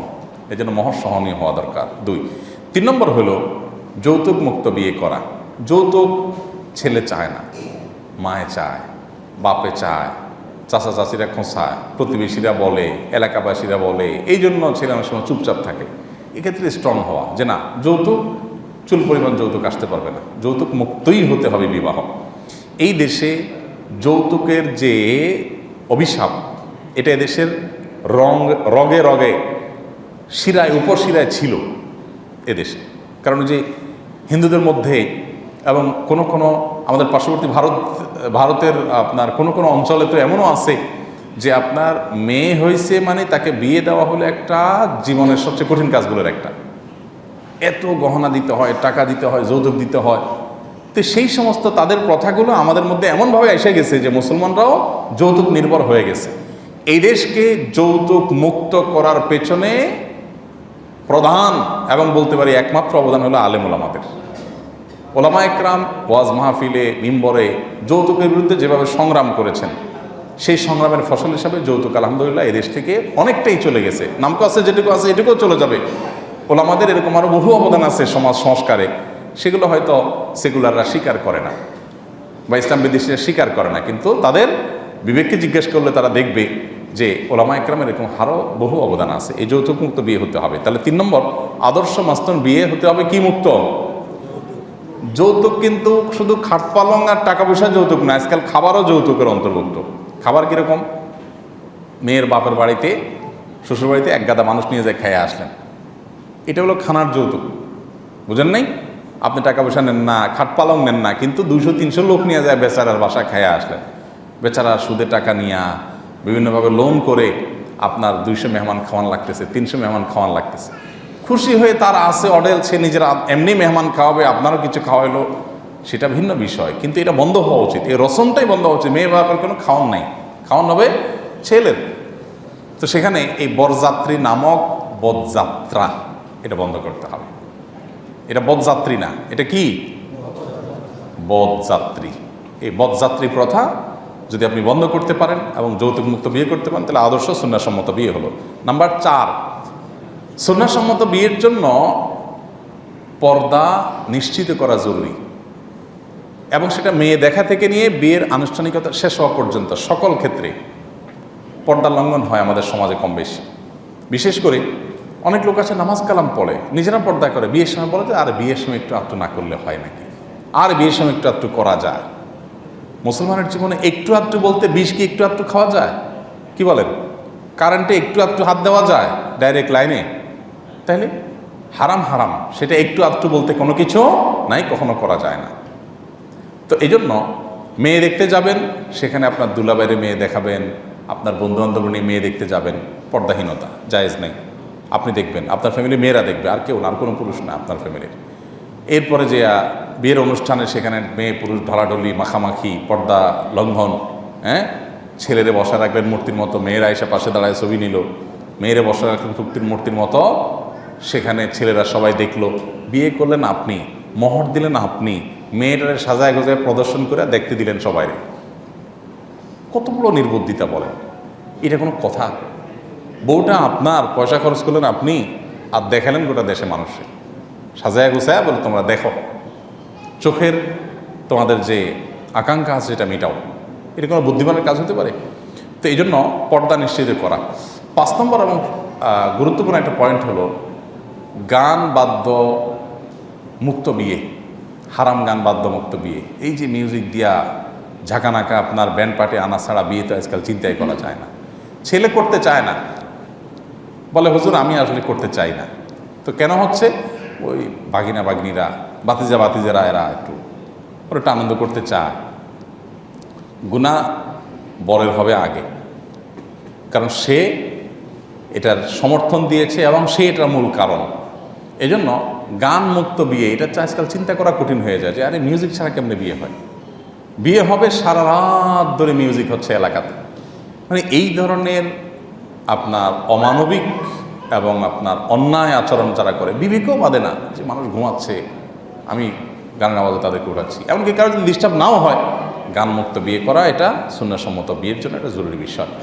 6 নম্বর এবং গুরুত্বপূর্ণ একটা বিষয় হলো বিয়েটাকে সহজ করতে হবে। বিয়েটা কি করতে হবে? সহজ। উভয় পক্ষের জন্য সহজ। ছেলে পক্ষ মেয়ে পক্ষকে বলে দিবে বেঈ সাহেব, বেঈন সাহেব, আরও যে সাবরা আছেন শুনে রাখেন, কোনো টেনশন নেবেন না, কোনো দোষ দরাদরি নেই।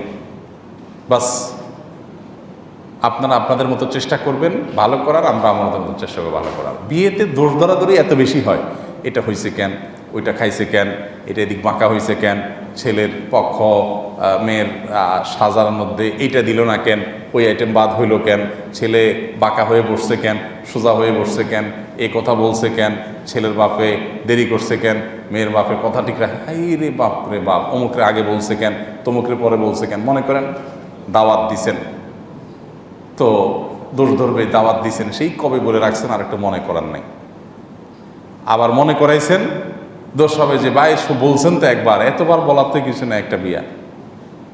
আর বলেন নাই তো কথাই নেই ভাই, বলেনই নেই, আমাদের মানুষ মনে করে। এই যে দোষ ধরাধরি আমাদের দেশে এত অনাচার বিয়েকে কেন্দ্র করে, এটা সহজ করতে হবে ভাই, কোনো দোষ ধরাধরি নেই, প্রত্যেকে রিল্যাক্স এবং হালকা করে দিতে হবে। আপনি আপনার আত্মীয়কে, নতুন আত্মীয় হচ্ছে বেঈ সাহেব বেন সাহেবকে হালকা করে দেন, বিয়ে বরকতময় হবে ইনশাআল্লাহ। আল্লাহ তাআলা আমাদেরকে সুন্নাহসম্মত বিয়ে সম্পাদন করার তৌফিক দান করুন। নিপুণ ফারহান আপনি লিখেছেন, মুসলিমরা মেডিটেশন করতে পারবে কি না? মুসলিমরা মেডিটেশন করার বিষয়ে আমাদের শরঈ যে বিধান রয়েছে সেটি বলবার আগে আমরা মেডিটেশন সম্পর্কে একটু জেনে নিতে পারি। মেডিটেশন যেটি প্রচলিত আছে, এটিকে কেউ কেউ ইসলামের মধ্যে একটা পরিভাষা রয়েছে বা মুসলমানদের মধ্যে একটা পরিভাষা প্রচলিত আছে যেটাকে মুরাকাবা বলা হয়। অনেকে এটাকে মুরাকাবার সাথে বা ধ্যানের সাথে তুলনা করে থাকেন। মূলত এই মেডিটেশন হিন্দুদের যে যোগ ব্যায়াম আছে সেখান থেকে এসেছে। ওইটাকেই একটু মডিফাই করে আমাদের সমাজে নানাভাবে সেটাকে জ্ঞানের অপচেষ্টা করা হচ্ছে। এর সঙ্গে নানাবিধ শিরক এবং গুনাহের বিষয়গুলো জড়িত রয়েছে। মুসলমান তিনি তার জায়গা থেকে বিশ্বাসটা পরিষ্কার রাখবেন যে তার সকল কল্যাণ অকল্যাণের মালিক একমাত্র আল্লাহ রাব্বুল আলামিন, এবং আল্লাহ সুবহানাহু ওয়া তাআলার পক্ষ থেকে যে কল্যাণ অকল্যাণ মানুষকে স্পর্শ করবে সেটার জন্য মানুষ তার নিজের মতো করে সতর্ক থাকার চেষ্টা করবে যাতে অকল্যাণ তাকে স্পর্শ না করে, আর কল্যাণ পাওয়ার জন্য তিনি প্রচেষ্টা অব্যাহত রাখবেন। এর বাইরে আলাদা কোনো পদ্ধতি আধ্যাত্মিকতার নাম দিয়ে, নানা নাম দিয়ে যেগুলো প্রচলিত আছে, এগুলোর কোনোটি কথা ইসলাম বলেনি। হিন্দুদের যোগব্যায়াম, এই যোগব্যায়ামটাকেই শুধুমাত্র কিছুটা এদিক সেদিক করেই আমাদের সমাজে সেটিকে গেলানো হচ্ছে, এবং কোয়ান্টাম মেথড বিশেষ করে এই জাতীয় ওই যোগব্যায়ামটাকে মেডিটেশনের নাম দিয়ে আমাদের সমাজে সাধারণ মুসলমানদেরকে দিয়ে করাচ্ছেন। তো হিন্দুদের যে সমস্ত রিচুয়াল আছে সেগুলো তাদের ধর্মের অংশ।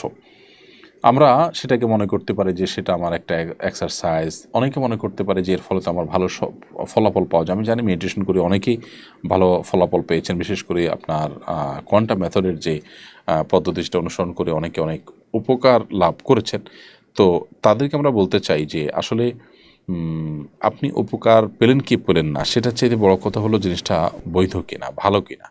অনেক অবৈধ, অনেক অন্যায় বিষয় দিয়ে মানুষ উপকার লাভ করতে পারেন, তাই বলে বিষয়টা কিন্তু ন্যায় হয়ে যায় না। বিধায় একজন মুসলমান হিসেবে আমার ইমানের জন্য ক্ষতিকর, আমার ইমানের সাথে অসঙ্গতিপূর্ণ অন্য ধর্মের মানুষের রিচুয়াল, এরকম কোনো বিষয়কে আমরা আমাদের গায়ে টানতে পারি না বা সেটাতে নিজেরা গা মাখামাখি করতে পারি না। ভালোবাসার ফানুস এই আইডি থেকে আপনি লিখেছেন, বিবাহিত জীবনে সুখী হবার জন্য করণীয় কি?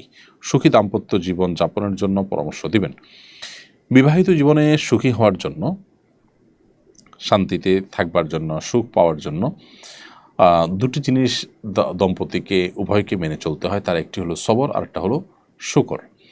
অর্থাৎ যে কোনো পরিস্থিতিতে ধৈর্য ধারণ করা এবং জীবনসঙ্গীর ভালো বিষয়গুলো যেটাই দেখবো আমরা সেটা দেখে শুকর আদায় করতে পারা, পজিটিভ জিনিসগুলো দেখে শুকর আদায় করা, নেগেটিভ জিনিসগুলো দেখলে সবর করা, ধৈর্য ধারণ করা। এই দুটি জিনিস ছাড়া কখনো সুখী দাম্পত্য জীবন সম্ভবপর হয় না। বিধায় এই দুইটাকে সব কিছুর উপর প্রায়োরিটি দিয়ে দেখতে হবে। ইনশাআল্লাহ বিদিনিল্লাহ দিন শেষে দেখা যাবে যে আমাদের আল্লাহ রাব্বুল আলামিন জীবনে বারাকা দিয়েছেন, বিশেষ করে দাম্পত্য জীবনে। মুসলমানদের গৌরবের একটা জায়গা হলো দাম্পত্য জীবনে সুখ শান্তি।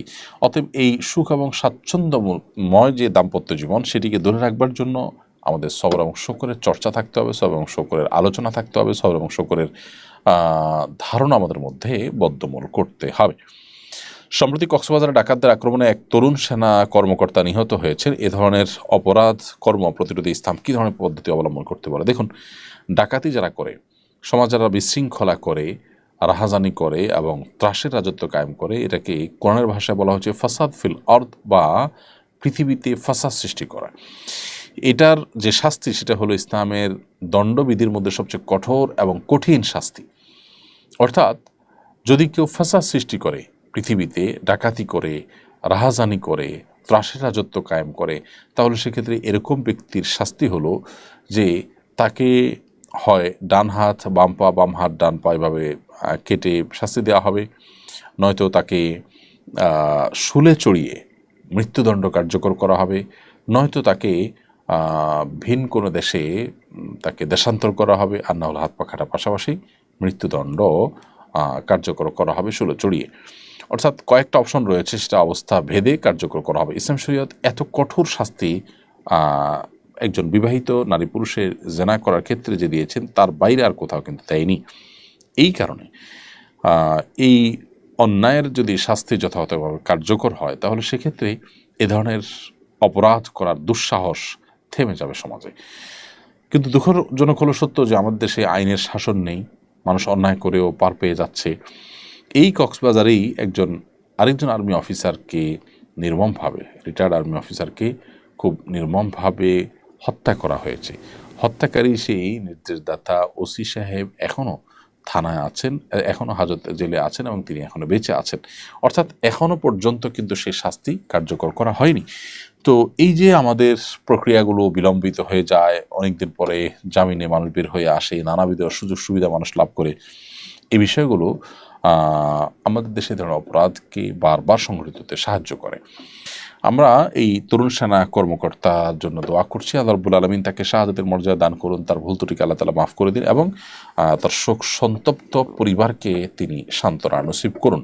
তারা যেন তার উত্তম বিকল্প পেয়ে যান, দেশ যেন তার উত্তম বিকল্প পেয়ে যায়, সেজন্য আল্লাহ রাব্বুল আলামিনের কাছে কায়মুল বাক্যে ফরিয়াদ করছি, দোয়া করছি এবং আশা করছি তিনি যদি আল্লাহর কাছ থেকে শান্তি, আল্লাহর কাছ থেকে সওয়াব এবং বিনিময় পাওয়ার আশা করে এই সন্ত্রাসদের দমন করার কাজে নেমে থাকেন, আশা করা যায় যে তার মৃত্যুটাও শাহাদাতের মৃত্যু হবে ইনশাআল্লাহ তাআলা। তাছাড়া নবী সাল্লাল্লাহু আলাইহি ওয়াসাল্লামের হাদিস রয়েছে, মান কুতিলা দুনা দামিহি ফাহুয়া শাহীদ, যে ব্যক্তি নিজের জীবন রক্ষা করতে গিয়ে যে ব্যক্তি মারা যাবে তিনি শাহাদাতের মর্যাদা লাভ করবে। অতএব এই সেনা কর্মকর্তা শহীদ হিসেবে আল্লাহর কাছে গণ্য হবে বলে আমরা সুধারণা পোষণ করছি ইনশাআল্লাহ তাআলা।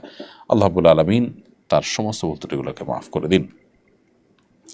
বেলালউদ্দিন ব্লগস এআইডি থেকে আপনি লিখেছেন, এই ফিতনার যুগে আমরা কিভাবে হারাম থেকে বাঁচতে পারি? দেখুন, ফিতনা সংকুল সময়ে হারাম থেকে, বিশেষ করে হারাম রিলেশন থেকে বেঁচে থাকাটা খুবই কঠিন একটি কাজ। তরুণদের জন্য এটি তো রীতিমতো সবচাইতে কঠিন কাজগুলোর একটি। তরুণরা নামাজ রোজা করতে পারেন, দায় রাখতে পারেন, অনেক ভালো কাজ করতে পারেন, কিন্তু তারা নিজেদের চরিত্রকে কালিমা লাগানো থেকে বাঁচিয়ে রাখবেন, হেফাজত রাখবেন, এটা খুব কঠিন হয়ে গেছে। গোটা পৃথিবীতে পরিবেশটাকে এমনভাবে ডেভেলপ করা হচ্ছে, আসলে তো সেটা বাহ্যিকভাবে ডেভেলপ বলা হলো, ডেভেলপ নয়, বরং সেটাকে ধ্বংস করা হচ্ছে, যে এই পরিবেশে একজন মানুষ নিজের ঈমান, আমল, নিজের চরিত্রকে, নজরকে, মন মানসিকতাকে হেফাজত করা অলমোস্ট সবচেয়ে কঠিন কাজগুলোর একটি। তো এইরকম পরিস্থিতিতে আমাদের আল্লাহ সুবহানাহু ওয়া তাআলার পানাহ চাওয়ার কোনো বিকল্প নাই। আল্লাহ সুবহানাহু ওয়া তাআলার কাছে বেশি বেশি আমরা দোয়া করব এবং পানাহ চাইব, হে আল্লাহ, আপনি আমাদেরকে সমস্ত গুনাহ থেকে বাঁচিয়ে রাখুন, সমস্ত নাফরমানি থেকে বাঁচিয়ে রাখুন। এই দোয়া আল্লাহ সুবহানাহু ওয়া তাআলার কাছে আমরা করব, আল্লাহ তাআলার কাছে মুত্তাকি হতে পারার জন্য দোয়া করব। সেই সাথে হারামের যে পরিবেশ আছে সেই পরিবেশ থেকে যতটুকু সম্ভব দূরত্ব বজায় রাখা। যেখানে গেলে হারামের পরিবেশ আমি নিয়োজিত হতে পারি সেই জায়গাটা আমি যাব না যত সম্ভব। ধরুন একটা বিয়ের অনুষ্ঠান, প্রচুর পরিমাণ বেপরদিগি হয়ে থাকে, পর্দাহীনতার ব্যাপার ঘটে, অশ্লীলতার ছড়াছড়ি হয়ে থাকে, সেখানে চাইলেও নজরকে হেফাজত করা কঠিন হয়। তাহলে সেক্ষেত্রে এই ধরনের পরিবেশে আমরা গেলাম না, অর্থাৎ নিজেকে বাঁচিয়ে রাখলাম। তো ফিতনার যুগে হারাম থেকে বেঁচে থাকার জন্য হারামের পরিবেশ থেকে আসার একটা বিরাট বড় ভূমিকা আছে। সেই সাথে আল্লাহ সুবহানাহু ওয়া তাআলার কাছে কায়মুল বাক্যে পানাহার কথা বলেছি যে পানাহ চাইব আমরা ইনশাআল্লাহ তাআলা। শারমিন আক্তার আপনি লিখেছেন, আমার পরিবার নামাজের বিষয়ে যতটা কঠোর, পর্দার বিষয়ে ঠিক ততটা উদাসীন। অনেক বোঝানোর চেষ্টা করেছি, কোনো লাভ হয়নি। পরিস্থিতি আমার করণীয় কি? অনেকে মডারেট ইসলামের বিশ্বাসী হয়ে উঠছেন আজকাল, বিশেষ করে ওয়েস্টার্ন কান্ট্রিগুলোতে নানাবিধ বাধা বিপত্তি, প্রতিকূল পরিবেশে মুসলমানরা টিকে থাকতে হয়। তো সেখানকার বিভিন্ন নিরুপায় অবস্থার বিধিবিধানকে আমাদের দেশের মতো জায়গায়, যেখানে মুসলিম প্রধান দেশ রয়েছে, সেখানে অনেকে আমদানি করেন। এটি একটি বিভ্রান্তি এবং এই বিভ্রান্তির কারণে অনেকে পর্দার গুরুত্ব বুঝেন না। সূরা নূর, সূরা আহজাবটা খুব ভালো করে তেলাওয়াত করার, অর্থ সহকারে, ব্যাখ্যা সহকারে তেলাওয়াত করার জন্য ধরনের মানুষকে আমি অনুরোধ করব। আশা করা যায় শরীয়তে পর্দার যে গুরুত্ব রয়েছে সেটি তারা এই দুই সূরা তেলাওয়াত করলে খুব ভালো করে উপলব্ধি করতে পারবেন। অতএব আপনি তাদেরকে এই দুই সূরা পড়ান এবং এর বাইরে সৈয়দ আবুল আলা মাওদুদী রাহিমাহুল্লাহ তার পর্দা সম্পর্কিত একটা বই আছে, সেই বইটা দিতে পারেন। অসাধারণ এবং অসামান্য একটি কাজ হয়েছে। এবং ডক্টর খন্দকার আবদুল্লাহ জাহাঙ্গীর মহল্লার পোশাক ও দেহসজ্জা এই নামে একটা বই রয়েছে, সেই বইটা আপনি দিতে পারেন। এটি ইনশাআল্লাহ পর্দার যে গুরুত্ব, এটি যদি তারা পড়ে থাকেন, আশা করা যায় তারা উপলব্ধি করবেন এবং তাদের অবহেলা কেটে যাবে। দোয়া করে আল্লাহ তাআলার কাছে আল্লাহ যেন তাদেরকে পরিপূর্ণভাবে হেদায়েতের পথে নিয়ে আসেন এবং সব ধরনের বিভ্রান্তি থেকে হেফাজত করেন। বিয়ে হওয়া সত্ত্বেও পড়াশোনার জন্য স্বামীর থেকে দূরে থাকতে হচ্ছে, এদিকে টিচাররা অ্যাটেন্ডেন্সের মার্কস দেন না। এটা কি গুনাহ হচ্ছে? আমার জন্য কোনটা বেশি জরুরি, পড়াশোনা কি সংসার? আমাদের এই বোন উভয় সমস্যায় পড়েছেন, আল্লাহ তাআলা তাকে তার সমস্যা থেকে উত্তরণের পথ দেখিয়ে দিন। স্বামীর কাছে থাকতে গেলে, সংসার করতে গেলে টিচার অ্যাটেন্ডেন্স দিচ্ছেন না, আবার টিচারের কাছে অ্যাটেন্ডেন্স পেতে গেলে স্বামী অ্যাটেন্ডেন্স দিচ্ছেন না, জটিল সমস্যা। দেখুন, ইসলামী শরিয়ার যে আদেশ নিষেধগুলো, এগুলো আমাদের অনেক সময় ভালো লাগে না, আমাদের অনেক সময় মনে ধরে না, কিন্তু বাস্তবতা হলো ইসলামী শরিয়া এসেছেই মানুষের কল্যাণে। আল্লাহ বলেছেন শারা আলাকুম মিনাদ-দীনি মা ওয়াসা বিহি নূহান ইলা ফিল আয়া। আল্লাহ যে শরীয়ত দিয়েছেন এটা লাকুম, মুফাসসিররা বলেছেন লাকুম আই লিইনতিফাইকুম, তোমাদের উপকারের জন্যই আল্লাহ শরীয়ত দিয়েছেন। অতএব শরীয়তের কোনো বিধান আমার বুঝে না আসলেও বুঝতে হবে যে এটা তিতা ঔষধের মতো, আমার জন্য কল্যাণকর। এবার আসা যাক উত্তরে, সেটা হলো যদি কোনো নারী বিবাহের পর তিনি যদি নিয়মিত পড়াশোনাতে মনোযোগী হন, নিয়মিত পড়াশোনা করেন, কন্টিনিউ থাকেন, এদিকে অ্যাটেন্ডেন্স ঠিক রাখতে গিয়ে যদি ওই দিককার অ্যাটেন্ডেন্স তিনি মিস করেন এবং তার স্বামীর চরিত্রের সংরক্ষণ যদি চ্যালেঞ্জিং ব্যাপার হয়ে যায়, তাহলে সেক্ষেত্রে সেই নারীর জন্য ইসলামের শরিয়ার দৃষ্টিকোণ থেকে তার সংসারকে প্রায়োরিটি দেওয়া বেশি গুরুত্বপূর্ণ। একটা অপ্রিয় মাসআলা দিয়েছি আমি, অপ্রিয় মাসআলা, অজনপ্রিয় মাসআলা, কিন্তু শরীয়তের নির্দেশ না এটা। আমার জন্য উচ্চতর জ্ঞান অর্জন করাকে শরীয়ত ফরজ না করলেও বিবাহ হয়ে গেলে আমার সাংসারিক জীবন যাতে ক্ষতিগ্রস্ত না হয় সেটা আমার জন্য কিন্তু ফরজ। এই যে প্রায়োরিটি, এটা বুঝতে পারাটা গুরুত্বপূর্ণ। কিন্তু এর মানে কিন্তু এটা না যে আমি বলছি যে একজন নারী তিনি ইসলামী জ্ঞান অর্জন করবে না বা জাগতিক জ্ঞান অর্জন করবে না, আমি সেটা বলছি না। আমি বলছি আপনি যখন দুই নৌকা পা দিয়ে দিয়েছেন, আপনাকে যে কোনো একটা নির্বাচন যদি করতে হয় তাহলে অবশ্যই আপনি সংসারের নৌকা ছেড়ে অন্য নৌকা আপনি উঠতে পারেন না। এটা হলো যদি আপনি দুই নৌকার কোনো একটা আপনাকে বাছাই করতে হয়। তবে এই পরিস্থিতি খুব রেয়ার কেস, খুব অল্প ক্ষেত্রেই হবে, বেশিরভাগ ক্ষেত্রেই সমন্বয় সাধন করা সম্ভব। আপনি সমন্বয় সাধন করার জন্য আপ্রাণ চেষ্টা করলে সেটা অসম্ভব নয়। যদি সমন্বয় সাধন করতে পারেন সেটা সবচেয়ে উত্তম, যে আপনি যদি পর্দা প্রশিদের সাথে আপনার জ্ঞান অর্জনকেও ঠিক রাখলেন, সংসারকেও ঠিক রাখতে পারলেন, তাহলে সেটা হবে সবচেয়ে উত্তম। এবং সেটা চেষ্টা করলে খুব বেশি কঠিন কোনো বিষয় নয়, ব্যালেন্স করা অনেকখানি সম্ভব হতে পারে। ইসলামী দৃষ্টিতে একজন মুসলিম নারীর ক্যারিয়ার কি হতে পারে? একজন মুসলিম নারী কোরআনের নির্দেশনা আলোকে মূলত তিনি মুসলিম সমাজের পুরো ভেতরের সাইডটা দেখাশোনা করবেন, অর্থাৎ স্বরাষ্ট্র ডিপার্টমেন্টটা পরিপূর্ণভাবে ট্যাকেল দিবেন একজন নারী।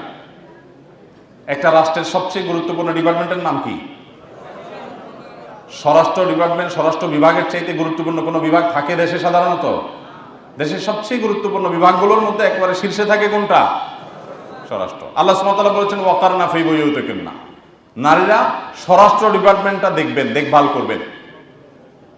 এবং তারা মূলত ডাক্তার, ইঞ্জিনিয়ার, গবেষক, আলেম, দায়ী, শাসক, রাজনীতিকের জন্ম দিবেন এবং তাদেরকে গড়ে তুলবেন। এর পাশাপাশি একজন নারী হিসাবে শরিয়ার যে বিধিবিধানগুলো তার জন্য প্রযোজ্য সেগুলো মেনে তিনি নিজেও এই সমস্ত সেক্টরগুলোতে তার মতো করে অবদান রাখার সুযোগ আছে। কিন্তু মনে রাখবেন, ইসলামের নারীর যে নারী সুলভ বৈশিষ্ট্য আছে সেগুলো যদি আপনি বিকিয়ে দিয়ে কিছু করতে চান, ইসলাম সেটাকে অ্যালাউ করে না। পৃথিবীর অনেক দেশে সেটাকে মানুষ ট্রাই করেছে, এক্সপেরিমেন্ট চালিয়েছে। আমরা তাদেরকে দেখি যে তাদের দুই কুলি হারিয়েছে, তাদের ঘরের ভেতরের যে সুখ সেটা শেষ হয়ে গেছে, আর বাহিরেও যে নারী খুব বেশি সেফ বা নিরাপদে আছেন তা কিন্তু নয়। পত্রপত্রিকার রিপোর্টগুলো ঘাঁটলে আমরা দেখতে পাবো। এই জন্য একজন নারী তিনি তার ক্যারিয়ারকে অবশ্যই জাগতিক সব বিষয় আশয়ের সাথে সংশ্লিষ্ট করে তিনি অগ্রসর হতে পারেন, কিন্তু তার যে নারী সুলভ শরিয়ার নির্দেশনাগুলো আছে সেগুলোকে পরিপূর্ণভাবে মেনে তারপর যদি সম্ভব হয় করবেন, আর না হলে তিনি ভেতরটাকে সামাল দিবেন। দেখুন, অনেক আগে দৈনিক নয়াদিগন্তে সম্ভবত নিয়মিত বারাক ওবামা, সম্ভবত প্রেসিডেন্ট বারাক ওবামার একটা আত্মজীবনী প্রকাশ হয়েছে, অনেক আগের কথা, আমার যদি ভুল না হয়, নয়াদিগন্তের শুরুর দিককার কথা। তো প্রতিদিন ওনার আত্মজীবনী প্রকাশ পেত একটা একটা করে কিস্তি করে। তো ওটা আমি পড়েছিলাম। একটা জায়গায় তিনি লিখেছেন, অনেকগুলো কিস্তি আমি পড়েছিলাম, একটা জায়গায় তিনি লিখেছেন যে আমাদের মা চাচিরা তারা যখন ঘরে ছিলেন এবং আমাদের বাপ চাচারা বা দাদি নানিদের জন্য দাদা নানারা বাহির থেকে যখন শপিং করে নিয়ে আসতেন, তাদের পছন্দ অনুযায়ী তারা অনেক কিছু হয়তো কিনতে পারতেন না, কিন্তু তাদের সংসারের জীবন অনেক সুখী ছিল। এখন আমাদের স্ত্রী, আমাদের সময়ের যারা, তারা মার্কেটে যে মন মতো শপিং মল ঘুরে নিয়ে আসে, আমরা শুধু কার্ডটা পাঞ্চ করে বের হয়ে চলে আসি, এরপরও আমরা সংসারের জীবনে তাদের মতো সুখী না। এই বাস্তবতাকে আমরা কি অস্বীকার করতে পারবো? আপনার মায়ের সাথে আপনার বাবার বোঝাপড়া যতটা, আপনার সাথে আপনার স্ত্রীর বোঝাপড়া তত ভালো না। এই বাস্তবতা অস্বীকার করা যাবে? অথচ তারা কিন্তু ভালোবাসা আদান প্রদান করার তেমন সুযোগ পেতেন না। বিশেষ করে গ্রামে যারা বেড়ে উঠেছেন, সেই ভোরে বেচারা পুরুষ বের হয়ে গেছে, রাতে বাসায় ফিরেছেন, এসার পরে খাওয়া দাওয়া হয়েছে, সবাই যার যার কক্ষে গেছে, তারপর স্ত্রীর চেহারাটা তাও দেখতে পারছে কিনা সন্দেহ। কারণ কারেন্ট ছিল না, হারিকেন বন্ধ করা। আর এখন সুবহানাল্লাহ, আপনি বিয়ে করেছেন, আপনার স্ত্রীর সাথে আপনি হোয়াটসঅ্যাপে তাকে ভালোবাসার মেসেজ পাঠাচ্ছেন, মেসেঞ্জারে পাঠাচ্ছেন, মোবাইলে কল করছেন, ভিডিও কল করছেন, বাহিরে যাচ্ছেন, ভেতরে থাকছেন, কাপড় চোপড় একটা জায়গায় 5টা কিনে দিচ্ছেন, চাইনিজ তো খাওয়াচ্ছেন, থাই খাওয়াচ্ছেন, ইন্ডিয়ান খাওয়াচ্ছেন। এত কাহিনী করার পরও ভালোবাসা যেন কোনোভাবে জমে না। এই জন্য আমি বলি, এখনকার যে প্রজন্ম, আমাদের ভালোবাসাগুলো সব হলো মেড ইন চায়না, আর আমাদের বাপ চাচাদের যে ভালোবাসা ছিল সেটা আসলে মেড ইন জাপান, খুব স্ট্রং। তো এই কথা বলার উদ্দেশ্য হলো যে একজন নারী, একজন মা, তিনি যদি মনে করেন যে না, আমি ওয়েস্টার্ন কালচার দ্বারা প্রভাবিত হয়ে যা খুশি তা করবো, তাহলে তাদের মতো আম এবং ছালা দুইটাই হারাইতে হবে। তারা দুইটাই হারিয়েছে। আমাদের মা বোনদের ঠিক করতে হবে যে আমি ইসলামী শরিয়া দ্বারায় পরিচালিত হব কিনা। আপনি যদি ইসলামী শরিয়া দ্বারা পরিচালিত হয়ে ডাক্তার হন, ইঞ্জিনিয়ার হন, ইসলাম আপনাকে অবশ্যই অ্যাপ্রিসিয়েট করবে। আবার বলছি, আমাদের সংস্কৃতি, এটা আমাদেরকে ধারণ করতে হবে, কিন্তু দুঃখজনক যে আমরা অন্যদের সংস্কৃতিকে ধারণ করছি।